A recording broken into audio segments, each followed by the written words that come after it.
Salut à tous, ici c'est Morad et aujourd'hui on se retrouve pour une nouvelle vidéo dans laquelle on va expliquer et on va explorer un concept qui est très intéressant pour un développeur .NET d'une façon générale, qui est le cycle de vie d'un code dans l'environnement .NET. Est-ce que vous êtes déjà demandé qu'est-ce qui se passe réellement quand vous exécutez votre code que vous avez écrit dans un IDE? C'est-à-dire de l'écriture de ton code, par exemple dans un Visual Studio, jusqu'à son exécution par le CPU, parce que notre CPU ne comprend pas en fait tes boucles for, tes while, etc. En fait, le code, il passe vraiment par plusieurs étapes qui sont très intéressantes. On va donc parler du compilateur, on va parler du code intermédiaire ou de l'IL, l'Intermediate Language. On va aussi parler du CLR, on va parler du JIT ou le JIT, et on va aussi parler du code natif jusqu'à donc son exécution par le CPU. On finira aussi la vidéo par parler d'un concept qui est plus ou moins récent par rapport au JIT, qui était toujours implémenté dans les frameworks .NET. Donc c'est le AOT. Le AOT veut dire le Head of Time. En fait, son utilité, par exemple, elle est très importante dans un type d'application comme Blazor WebAssembly. Là, on a besoin d'avoir notre code qui est précompilé euh, dès le début en instruction native de la machine hôte. Et donc, en fait, l'objectif de la vidéo, ça va être très simple. À la fin de la vidéo, vous allez comprendre comment .NET transforme vos lignes de code qui sont lisibles par des développeurs en instructions exécutées, en instructions natives exécutées par le processeur. Cette vidéo va contenir de la théorie, mais également de la pratique et du concret pour essayer de comprendre ce qui se passe derrière. Donc pour commencer, on va essayer de faire un schéma pour essayer de comprendre la vue globale du cycle de vie d'un code dans un framework .NET. On va commencer par exemple par splitter notre écran en deux parties. La partie gauche, ça va être notre code, qu'on va l'appeler le code haut niveau. Et donc en fait, c'est le code C Sharp, par exemple, qu'un développeur écrit dans un IDE Visual Studio ou dans un Rider et n'importe quel autre IDE. Ça peut être aussi du code F Sharp, ça peut être aussi du code VB, etc., etc. On peut même, théoriquement, écrire notre propre langage qui va être transformé ensuite par le compilateur. Mais bon, c'est juste de la théorie, personne ne le fait quasiment, et généralement, ce qui est conseillé, c'est d'utiliser le standard Microsoft, c'est-à-dire d'utiliser des langages qui sont aujourd'hui vachement utilisés par des entreprises et dans le monde professionnel. Moi, je vais me concentrer principalement sur le langage C Sharp, parce que je suis développeur C Sharp. Tous mes exemples vont être en code C Sharp. Mais dans cette vidéo-là, des développeurs, par exemple VB, des développeurs F Sharp, pourront comprendre le cycle de vie du code, parce que vous allez voir, concrètement ici, on a parlé du code au niveau. Derrière cette frontière, on va dire, ça va être le compilateur, le fameux compilateur. En fait, ce compilateur, il va traduire notre code au niveau. Donc en fait, le F Sharp, il passe quand on fait un build de notre application euh, dans un IDE, par exemple, où on fait un .NET build. euh, le code passe par le compilateur, et notre compilateur, il va générer ce qu'on appelle le CIL, ou le MSIL, ou le code IL, en fait. Mais l'idée, c'est juste de dire le Intermediate Language. Donc en fait, c'est un langage intermédiaire qu'on génère, que notre compilateur génère à partir de notre code haut niveau. C'est-à-dire ce code haut niveau, il est lisible par un développeur, donc ça va être un code simple avec des instructions spécifiques au langage. Par exemple, pour C Sharp, ça va être des boucles for, des while, etc. Et le code YL, ça va être un langage standardisé, un langage commun. Donc en fait, que ce soit tes développeurs C Sharp, F Sharp, VB, après la compilation, ton code, ça va être le code IL. Et ça va être la même chose. Et donc en fait, si on est arrivé à cette étape-là de génération de code IL, la prochaine étape, c'est d'exécuter notre code. En fait, l'exécution de code se fait grâce au CLR, qui est le moteur d'exécution de .NET. C'est un peu comme une machine virtuelle qui va exécuter notre code IL et le transformer en instructions natives qui seront comprises par par le CPU de notre machine, ou de la machine hôte. Les deux composants qui sont très importants dans le CLR, on va parler du garbage collector et du JIT, que je disais tout à l'heure. En fait, le garbage collector, sa tâche principale, c'est de gérer la mémoire et s'assurer que les ressources inutilisées sont libérées. Et le JIT, il transforme le code intermédiaire. Donc c'est là où on va parler du CLR et notamment le JIT dans notre contexte. En fait, donc notre code il va être transformé en temps réel par le JIT ou le JIT en code natif. Donc ici, en fait, vous allez voir, vous allez me dire, oui, mais généralement le code natif ou la machine haute, depuis un moment, .NET il est multiplateforme, donc ça peut être du Windows, ça peut être du Linux, etc. Et oui, justement, c'est à ce niveau-là que notre JIT, il a évolué. En fait, il est en capacité aujourd'hui de faire des optimisations de code en fonction de la machine hôte et en fonction du système d'exploitation qui tourne et qui héberge notre application. Et donc, si c'est du Windows, ça va générer du code natif Windows. Si c'est des instructions donc Linux, ça va optimiser notre code et générer des instructions qui peuvent être exécutées sur un système d'exploitation Linux. Et donc, ce code natif, il va être exécuté par tout simplement un CPU, classiquement, qui va faire tourner notre application et avoir les fonctionnalités souhaitées. Donc en fait, tout simplement, notre CPU, il ne comprendra jamais en fait ton code haut niveau. C'est-à-dire, le CPU, il va pas arriver à comprendre tes boucles while, tes boucles for. Il y a toute cette transformation qui se fait, et qui est très importante aujourd'hui dans un framework .NET, pour arriver à exécuter notre application. Le CLR, le GIT, ils sont très optimisés, ils sont en capacité de faire vraiment exécuter notre application d'une façon très performante en temps réel, c'est-à-dire traduire nos IL, notre code IL généré en code natif. Un autre détail qui est très important, et qu'on verra après parce qu'on fera des simulations, c'est que le compilateur, quand il va prendre ton code au niveau et le transformer en code IL, il va pas le prendre tel quel. C'est-à-dire, il y a des fois quelques petites transformations que nous, on voit pas. Même si on explore donc le code IL, tu vas pas voir ces notions-là. C'est-à-dire, il va indirectement transformer ton code au niveau en code, on appelle ça le low ou le bas niveau, C Sharp, par exemple, si on est dans un langage de programmation C Sharp, pour qu'il essaie de comprendre. Et ça, par exemple, je vous donne des exemples. Euh, Supposons que toi, dans ton code C Sharp, tu as écrit un using, avec donc des accolades. En fait, le using, concrètement, c'est juste un mot-clé dans un langage C Sharp au niveau, mais concrètement, pour le compilateur, il va le transformer en try et finally. Parce qu'en fait, un using, ça nous garantit de disposer la ressource quand on sort de ces accolades-là.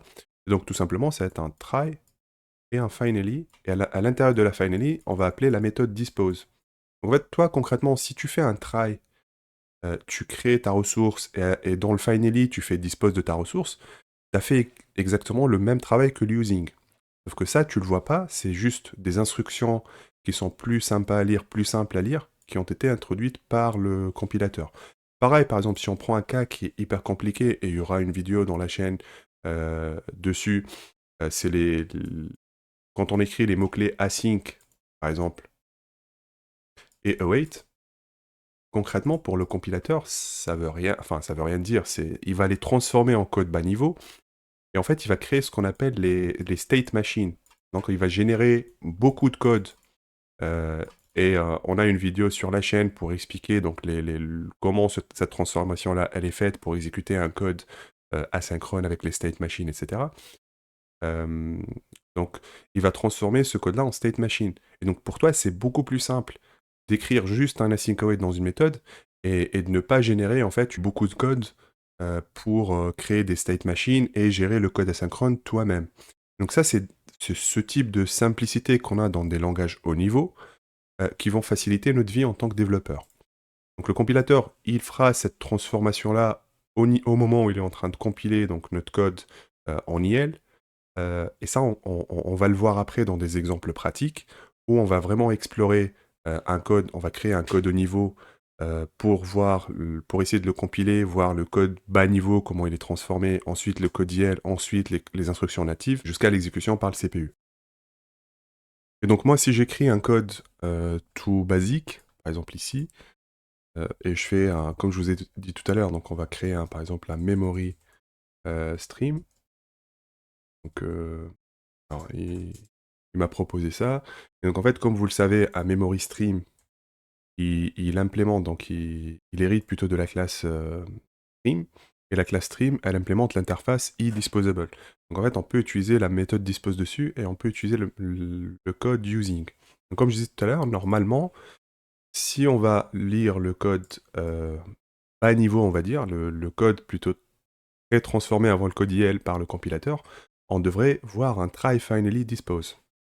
Donc ici, par exemple, à l'intérieur, je peux faire un console.writeLine hello world.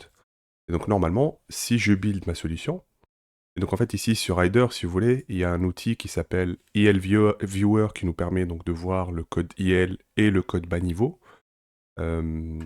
Et en fait, vous allez le trouver ici, donc c'est un onglet qu'on peut utiliser. Donc ici, si je fais un build solution, le code, vous avez une vue ici qui s'appelle low level. Donc le high level, tout simplement, c'est un code C# classique. Vous allez voir, c'est plus ou moins ce qu'on a écrit, sans les accolades, on va dire. Le code low level ou bas niveau, donc 7, ce que je viens de vous dire, donc il crée un memory stream classique, c'est une instantiation classique. Il crée, et donc il transforme en fait notre using en try finally. Donc qu'est-ce qu'il fait? Tout le code il est dans la partie try, donc dans la partie finally pour garantir que même si ça catch une exception, etc. Donc si la memory stream il est différent de nul, il va appeler la méthode dispose.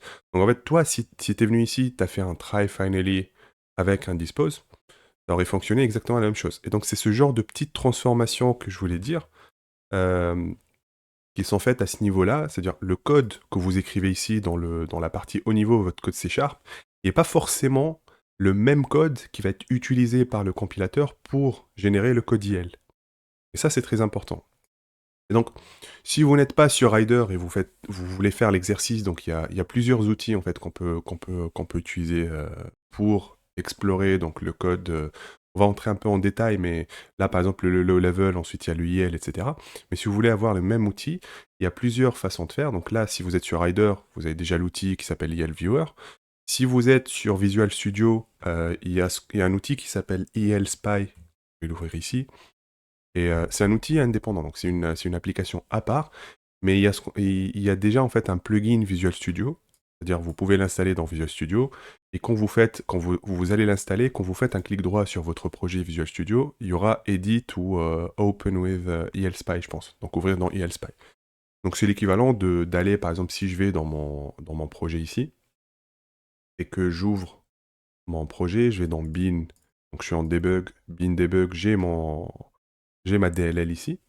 Et donc je peux récupérer la DLL et donc l'intégrer ici et voir donc par exemple l'encode.il ici, donc l'équivalent de mon projet. Donc si je vais dans la méthode par exemple le main, je vais aller voir donc le code IL, ainsi de suite. Donc il y a le code C#, il y a l'IL code, etc. Donc ça c'est une façon de faire. Donc vous pouvez utiliser ELSpy que ce soit sans le plugin visual, mais vous devez en fait aller chercher le DLL à la main, ou bien si avec Visual Studio vous faites clic droit, ouvrir avec ELSpy. Sinon il y a un site qui est assez intéressant. Donc on va essayer d'ouvrir donc une navigation. Il s'appelle sharplab.io, je pense.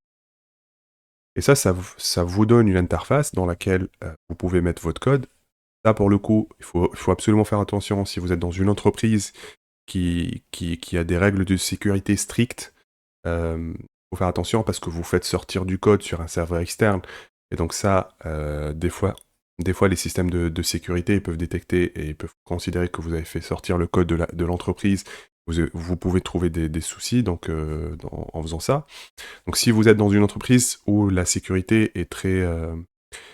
ou plutôt les règles de sécurité sont vraiment strictes, il faudra absolument faire attention et utiliser plutôt ELSpy qui est un outil intégré. Donc c'est un outil qui tourne sur ta machine. Tu vas pas sortir du code à l'extérieur. Par contre, si tu es en démo ou tu veux faire des tests, etc., SharpLab, c'est un outil qui est intéressant.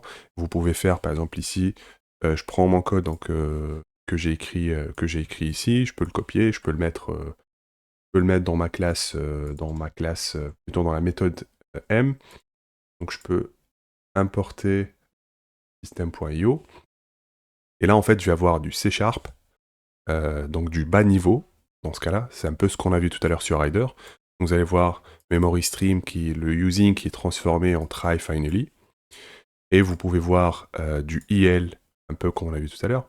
Pour information, l'IL, est différent quand tu es en mode debug ou tu es en mode release. Si on se met en mode release, vous allez voir, il y aura moins de... Alors je vais mettre ici dans l'instruction là, vous allez voir qu'en mode debug, il y a plus, j'ai des opérations NOP, enfin NOP, etc. Donc no operation, en fait, c'est des instructions qui vont aider le debugger pour voilà, s'arrêter sur des instructions, etc. Et la partie release, elle est super optimisée. Et donc en fait, il n'y a pas, si vous regardez ici, il n'y a pas les opérations no-op, etc. Donc en fait, vous pouvez trouver des différences entre le code IL en debug ou le code IL en release. Après, vous pouvez également voir du JIT. Ça, c'est vraiment du code. Si vous êtes familier avec l'assembleur, donc ça va être des instructions assembleur et ça, on pourra le voir après, on verra dans un exemple pratique. Dans Visual Studio, on a un outil justement qui nous permet de voir en debug en temps réel les instructions assembleurs qui vont être auto-générées par le JIT à partir de notre code IL. Donc ça, c'est une vue globale des outils. Comme je vous ai dit, vous avez la possibilité, donc si vous êtes sur Rider, il faudra donc utiliser, vous pouvez utiliser plutôt IL Viewer dans Rider. Si vous êtes sur Visual Studio, ou même sur n'importe quel outil d'IE, vous avez toujours la possibilité d'utiliser IL Spy. Et si vous êtes en mode debug ou démo, plutôt démo, pardon, vous pouvez toujours utiliser SharpLab si les règles de sécurité, si tu es à la maison chez toi ou tu n'as pas des règles de sécurité strictes, on va dire. Donc voilà les outils. Maintenant, essayons de comprendre ce qui se passe derrière. Donc si j'écris un code beaucoup plus simple, donc j'ai une variable A est égale à 2 par exemple, une autre variable B qui est égale à 5, je crée une autre variable somme qui somme donc A et B, A plus B, et en fait j'écris somme dans l'interface. Donc c'est un code qui est très simple, qui va sommer deux variables A et B, et qui va les afficher. Donc je vais utiliser SharpLab qui est un outil pour des raisons de démo, donc on va essayer de l'utiliser parce que tout le monde peut y accéder, et c'est un outil, c'est un site en fait qui est public. Donc je vais mettre mes instructions ici. On va aller voir notre code C#, donc le C# bas niveau. Pour le C# bas niveau, vous allez voir que le compilateur, en bas niveau, il a fait quelques optimisations, c'est-à-dire il a créé une variable int au lieu de var, qui s'appelle num. Il l'a set à 5, et à l'intérieur de console.writeLine, il fait num plus 2. Donc en fait, tu vois, quand tu écris ton code au niveau, c'est pas forcément le même code que le compilateur va utiliser pour compiler ton code en code IL. Donc là, on est en mode release, mais je peux me mettre en mode debug. Et donc en mode debug, vous allez voir, j'ai le même code. Donc en fait, j'ai un num égale à 2, num2 égale à 5. Après, je fais la somme et j'affiche la somme. Donc en mode debug, il est obligé de garder le même code pour des raisons de debug. C'est-à-dire si tu mets un point d'arrêt ici, il faudra vraiment être sur le num égale à 2. Et donc en fait, en mode release, il fait automatiquement des optimisations. Et donc les optimisations peuvent faire que notre code il est un peu différent par rapport à ce qu'on a écrit nous. Donc en fait, il est en capacité de transformer un peu notre code pour des raisons d'optimisation. Et donc si on va aller voir le code IL, il y a énormément de code généré, faut pas avoir peur, tu vas pas coder ça, ça va être là c'est vraiment de la démo pour essayer de comprendre ce qui se passe derrière. L'idée c'est juste de vous montrer que à partir d'un code qu'on a écrit dans un IDE, notre compilateur il était en capacité de le transformer déjà en premier lieu en code bas niveau, comme on l'a vu tout à l'heure sur la partie using qui est passé en try finally. En mode release, notre code qui fait la somme, qui est très basique, il a été plus ou moins optimisé, et donc le code a changé. En debug, c'est la même chose. Et là, en fait, sur la partie IL, on va aller avoir la même chose. Donc on a toujours le mode debug et le mode release, parce que dans Visual Studio, par exemple, tu as la possibilité de builder en mode debug ou en mode release, ou dans Rider, par exemple, si tu te mets ici, tu es en mode debug, et là, tu es en mode release si tu build. Et donc, en fonction du mode choisi, le code généré va être un peu différent. Pour des raisons d'optimisation, si tu es en release, parce que tu vas le mettre en production. Ou bien, si tu es en debug, en mode détaillé, parce que tu vas faire des debugs d'instructions. Et donc, c'est ça l'intéressant. Si on regarde rapidement, donc en fait, on va aller voir notre méthode. On peut voir ici notre notre méthode donc qui s'appelle M, qui est CIL Manager, c'est-à-dire c'est du code managé. En mode release, donc si je me mets en debug, vous allez voir pareil, init, donc on stocke une int 32 parce que le int, c'est un int 32 techniquement, donc on a un A, un B, un C, donc on déclare notre variable. Le NOP, donc comme je disais tout à l'heure, c'est des opérations, etc. Donc il y a du code, on n'est pas obligé de tout comprendre, c'est du code IL, c'est des instructions donc IL qui sont numérotées, vous allez avoir IL 00, 01, etc. Mais l'idée, gardez en tête que, voilà, donc ton compilateur, quand tu vas faire un build, il va comprendre ton code ou récupérer ton code et l'interpréter d'une façon plus ou moins différente, ensuite le transformer dans un code IL. Alors je vais ouvrir la même solution dans Visual Studio parce qu'il y a une fonctionnalité qui sera très intéressante dans notre démo. Alors pour être honnête, dans la vraie vie, il y a un risque que vous n'allez jamais l'utiliser ou très très rarement l'utiliser. Mais en tout cas, dans le cadre de cette démo-là, ça va être intéressant de la voir. Donc en fait, je vais vous montrer comment le JIT, ou le Just in Time, euh, est en train de transformer nos instructions IL en instruction native ou en code natif qui sera exécuté par le CPU, ce qui me permettra en fait de faire la somme de ma variable A et B et l'afficher derrière. Donc je vais ouvrir la solution dans Visual Studio, je vais mettre Visual Studio ici. Et donc en fait je vais mettre un petit point d'arrêt sur la partie console.writeLine, donc en fait c'est le même code qu'on a, et je vais lancer l'application debug. Donc le debugger va s'arrêter sur la partie console.writeLine, et vous avez dans l'onglet Debug en haut un bouton qui s'appelle Windows. Et donc vous avez deux choses qui sont intéressantes, le disassembly et les registres. En fait, dans l'assembleur ou dans les instructions natives, souvent on utilise les registres. Et le disassembly, ça va vous permettre en fait de regarder, et c'est là où on peut aller voir, de vraiment voir les instructions assembleur ou le code natif qui va être exécuté par notre CPU en live en fait, et on peut par exemple ici dans les view options, on peut voir show source code pour se retrouver dans le code en fait, et donc essayer de comparer ce qu'on a. Donc là par exemple, dans mon code, j'ai un A égale à 2, B égale à 5, ensuite je somme et j'affiche. Si on regarde notre code, ou nos instructions plutôt assembleur fournies par le JIT, en fait on va voir le var A égale à 2. Forcément, si vous êtes familier par l'assembleur, je suis pas du tout expert assembleur, j'ai des notions de très basiques, on va dire. En tout cas, généralement, au début, on alloue de la mémoire pour les variables locales dans la stack. Euh, on fait on fait donc les différentes instructions. Donc en fait, ici, par exemple, on va aller voir l'instruction move. Ça, c'est vraiment les adresses mémoire. Donc si j'enlève les adresses mémoire, vous allez, ça va disparaître. Donc en fait, ça, c'est les adresses mémoire. Et ça, c'est les instructions assembleur, on va dire. Donc, là, par exemple, on a un move 2, donc en fait, c'est l'équivalent de A égale à 2. On a pareil le move 5, c'est l'équivalent de A égale à 5. Ensuite, en fait, on a une opération de add qui va permettre de sommer justement le A plus B.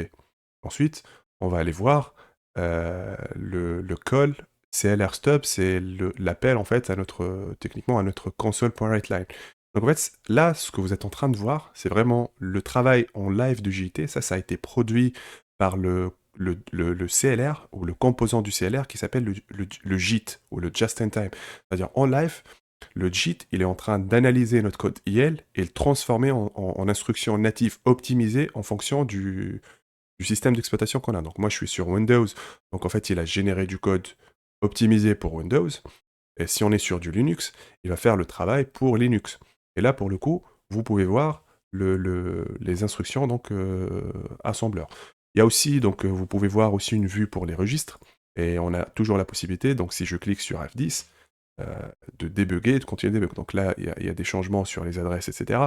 Mais c'est vraiment, si je fais des F10, etc., je suis en train de voir en temps réel le travail du JIT. Les instructions qui sont générées au fur et à mesure que mon code il est en train d'être exécuté par le JIT. Et donc si on résume, et je reviens sur la partie, sur notre schéma, on a vu ensemble, on a fait un code très basique de haut niveau, écrit en C#.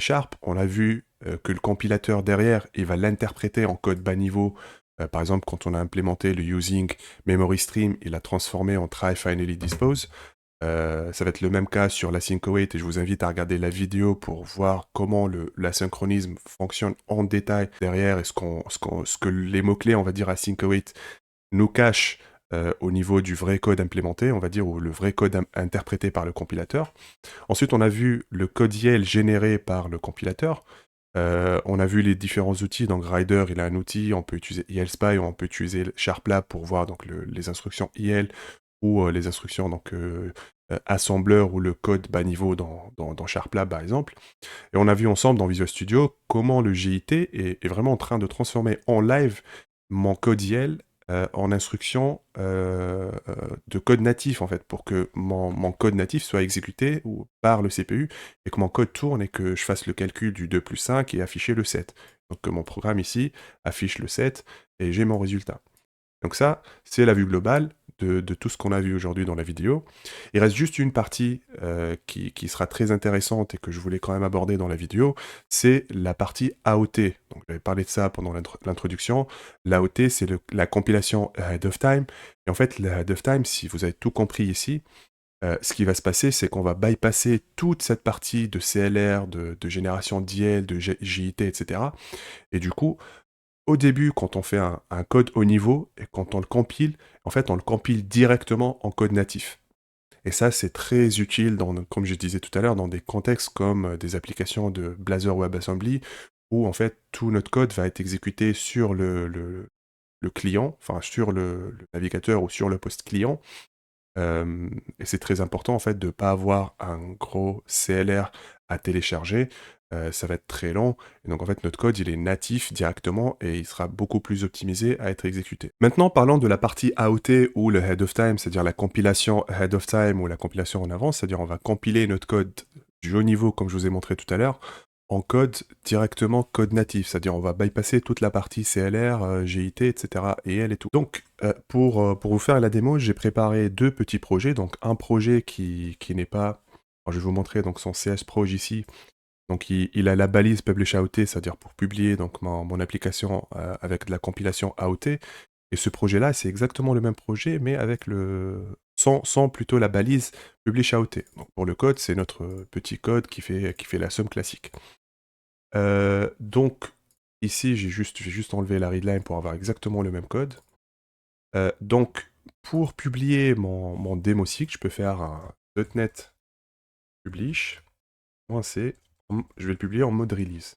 Je clique dessus. Ça a pris un peu de temps, ça m'a généré donc mes fichiers publish, je vais les ouvrir donc, dans l'Explorer. Et si je vais dans bin release.NET 9, en fait, je peux voir dans publish mon fichier exe. Donc c'est un petit fichier 142 parce qu'il s'attend à ce que la machine hôte contient déjà le runtime, c'est-à-dire en fait il s'attend à ce que l'installation du runtime a été déjà faite sur la machine hôte qui va héberger mon application. Il y a un autre moyen de faire, c'est-à-dire si on est vraiment dans une situation où tu veux être sûr que ton programme fonctionne sans problème, tu peux dire en fait je vais inclure tout le runtime dans mon exe, c'est-à-dire dans mon publish, et que même s'il n'y a pas de runtime installé sur la machine distante, le code va fonctionner sans problème. Et ça, en fait, il y a une petite commande à faire, donc je vais vous montrer, c'est pas l'écrire à la main, je vais la copier. En fait, on va faire un .NET Publish comme tout à l'heure. On va spécifier que la target, c'est du Win64, et on va rajouter un paramètre pour dire Publish Single File, c'est-à-dire on veut un seul fichier qui va contenir tout, le runtime et mon programme. Et là, on va lui dire self-contain pour qu'en fait, il inclue le runtime avec mon fichier. C'est-à-dire le couple de ces deux commandes va faire de telle sorte qu'on va avoir un seul fichier qui va contenir mon application et le runtime. Et donc en fait, si j'exécute cette commande-là, donc mon application elle a été publiée. Si je vais dans mon application, je vais faire Explorer, donc je vais dans bin, release.NET 9, et là on va dans WinX64 parce qu'on l'a bien défini. Et là, en fait, dans Publish, tu vas voir un seul fichier exe. Et ce fichier exe, si vous remarquez, il fait quasiment 70 mégas. Parce qu'en fait, il contient tout le runtime. C'est-à-dire, tu as ton programme, mais aussi avec le runtime, pour qu'il soit le plus isolé possible. Donc, quand tu l'exécutes, ça va fonctionner sans problème. Donc, même si la machine, elle ne contient pas le runtime, ça va fonctionner. C'est plus ou moins... Alors, encore une fois, c'est pas c'est pas de l'AOT, parce que là, dans ce cas-là, on a intégré tout le runtime dans le fichier. C'est-à-dire quand on va l'exécuter, il y aura le runtime qui va tourner, et donc on aura le CLR, on aura le JIT qui va transformer en temps réel nos instructions IL en instructions natives.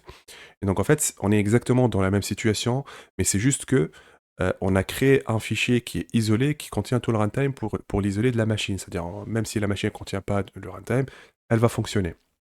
Maintenant, on va le comparer avec le AOT. Donc si je vais dans le dossier du AOT, donc démo AOT, et que je fasse publish, plutôt .NET publish -c release, donc en fait en mode release, et je lance mon publish. Donc il a terminé, il a pris un peu plus de temps, parce qu'en fait, comme il doit générer directement le code natif, généralement le build il prend un peu plus de temps. Sauf que derrière, dans le démarrage de l'application, ça va être beaucoup plus rapide. Donc si je vais dans l'Explorer, dans bin release, .NET Win 64, publish, je vais avoir un seul fichier. Donc les points PDB, c'est pas grave, c'est pour le debug, en fait, c'est pas. Ça, on s'en fout pour le moment. Donc concentrons-nous sur notre point exe. Notre point exe, il fait 1 méga, quasiment 1 méga. Et donc en fait, c'est un fichier qui est directement en code natif, et c'est pour ça il est tout petit. C'est-à-dire, il ne contient pas tout le CLR. Il va tourner, mais il s'attend à ce que la machine, elle soit bien sûr la target, parce que là on est en x64 par défaut. Donc en fait, si tu vas exécuter ce code-là dans une autre architecture, tu risques que ça va pas fonctionner. Parce qu'en fait, vu qu'on a généré directement à la compilation du code natif, dans ce cas-là, ton code il va forcément ne pas fonctionner. Et il faut vraiment que tu sois sur la bonne machine pour que ton code fonctionne. Et donc il n'a pas vraiment besoin de tout le CLR, du JIT, etc. Parce qu'il n'y a pas tout ce travail de transformation qu'on a vu ici. Donc il n'y a pas tout ce travail de passage en IL, de passage de traduire plutôt l'IL en code natif. On est déjà en code natif. Donc c'est très performant. Donc si on regarde, je vais vous montrer en fait un petit cas. Donc si j'ouvre ILSpy et que ici par exemple je prends mon fichier donc mon fichier démo. Donc, en fait, je vais l'ouvrir dans l'Explorer. Je vais dans bin release .NET 9 et dans publish. Donc j'ai mon fichier qui est volumineux pour une petite application qui fait juste une somme. En fait, vous allez voir ici la différence entre mon fichier qui a été généré par le self-contained single file, c'est-à-dire on a intégré tout le runtime dans un seul fichier, et l'autre fichier qui a été généré par l'AOT qui s'attend à ce que il n'y a pas de JIT, il n'y a pas de CLR, on va directement, on a déjà les instructions CLR, les instructions du code natif, pardon. Donc si je prends mon démo cycle de vie, donc en fait c'est mon code, donc j'arrive à l'ouvrir dans mon ILSpy, vous allez trouver toutes les DLL ou tout le runtime à l'intérieur, donc notamment, voilà, vous allez voir tous les systèmes points, donc tout ça, ça a été intégré dans mon assembly, et c'est pour ça que mon code, il est self-contained ou isolé, il peut fonctionner, parce qu'il y a toutes les dépendances possibles qui sont là. Et on peut voir ici que j'ai mon application, donc si je l'ouvre, j'ai mon programme, et j'ouvre mon mail, et là je peux voir en fait que j'ai mon code C#, je peux voir son IL, etc. Et donc en fait, c'est vraiment le mode classique, c'est juste qu'on a intégré dans mon assembly toutes les dépendances du runtime pour que mon fichier s'exécute. Donc là, si je reviens sur la démo AOT, que je vais dans bin.net et que je regarde le publish, donc j'ai mon fichier démo AOT qui est vraiment directement en code natif, et que j'essaie de l'ouvrir dans ELSpy, et en fait ça ne marchera pas parce que c'est du code natif. Il n'y a pas la metadata, ELSpy il n'arrivera pas à ouvrir mon assembly pour essayer de te montrer le YEL, etc. Parce qu'il n'y a pas d'YEL, c'est vraiment des instructions natives directement. Et ça, c'est l'avantage de l'AOT, et il est souvent utilisé dans Blazor WebAssembly ou d'autres façons d'application. Mais gardez en tête que c'est un nouveau mode de fonctionnement qui est plus récent, qui est de plus en plus utilisé. Ça a ses avantages et ça a ses inconvénients parce que, par exemple, toutes les réflexions, etc., ne sont pas forcément bien prises en compte dans la partie AOT.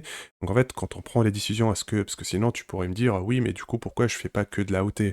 C'est encore limité, ça dépend du use case que tu as, et il faut faire attention dans tes choix. Donc en fait, généralement, La base, c'est l'utilisation classique, et dans certaines situations, notamment par exemple du Blazor WebAssembly, etc., on va utiliser de l'AOT. Mais je voulais quand même parler donc de l'AOT pour dire que il n'y a pas donc que cette façon-là de faire avec le JIT, etc. Depuis un moment, on a en fait toute la partie AOT qui bypass toute transformation du JIT, etc. Donc on arrive à la fin de la vidéo, j'espère que ça a été utile. Si vous avez aimé ce contenu, n'hésitez pas à liker la vidéo, à vous abonner et activer la cloche pour des prochaines vidéos. D'ici là, à bientôt.